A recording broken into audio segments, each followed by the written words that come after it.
اگر کسی بندے کو یہ لگتا ہے کہ میرے اوپر جادو ہے اور وہ یہ چیک کرنا چاہتا ہے تو وہ ایک گلاس پانی لے لے، ٹھیک ہے، صاف پانی لے، اس کو چیک کرے، ذائقہ ٹھیک ہے، اپنے سامنے رکھ لے، پھر اس کے بعد وہ اس کے اوپر پڑھنا شروع کرے، درود پاک پڑھے 3 مرتبہ، درود پاک پڑھنے کے بعد پھر 3 مرتبہ سورہ فاتحہ کو پڑھے، ٹھیک ہے، 3 مرتبہ آیت الکرسی کو پڑھے، ٹھیک ہے، اور اس کے بعد سورہ مزمل کو 1 مرتبہ پڑھے۔ آخری جو 3 صورتیں ہیں ان 3 صورتوں کو 3 مرتبہ پڑھے، پڑھنے کے بعد اس کے اوپر پھونک لگا دے۔ آخری کون سی جو قرآن پاک کی جو آخری 3 صورتیں ہیں، سورہ اخلاص، سورہ فلق اور سورہ ناس، پھر 3 مرتبہ درود پاک پڑھے، پانی کے اوپر پھونک لگا دے۔ ٹھیک ہے، 3 مرتبہ یہ عمل کرنا ہے، 3 مرتبہ پھونک لگانی ہے پڑھ کے انہی چیزوں کو، انہی صورتوں کو،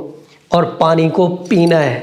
اگر تو پانی کڑوا ہے تو جادو کے اثرات ہیں، پانی بدبودار ہے تو جنات کے اثرات ہیں۔ اچھا، اگر بدبو آتی ہے تو جنات کے اثرات ہو سکتے، ٹھیک ہے، ٹھیک ہے، اگر ذائقہ اس کا تبدیل ہو گیا ہے، کڑوا ہے پانی، تو پھر جادو کے اثرات ہیں۔ اور اگر پانی اسی طرح ہے، نہ اس سے بدبو آئی ہے نہ ذائقہ اس کا تبدیل ہوا ہے، تو پھر روحانی کوئی مسئلہ نہیں ہے، جسمانی مسئلہ ہے، ڈاکٹر کی طرف رجوع کیا۔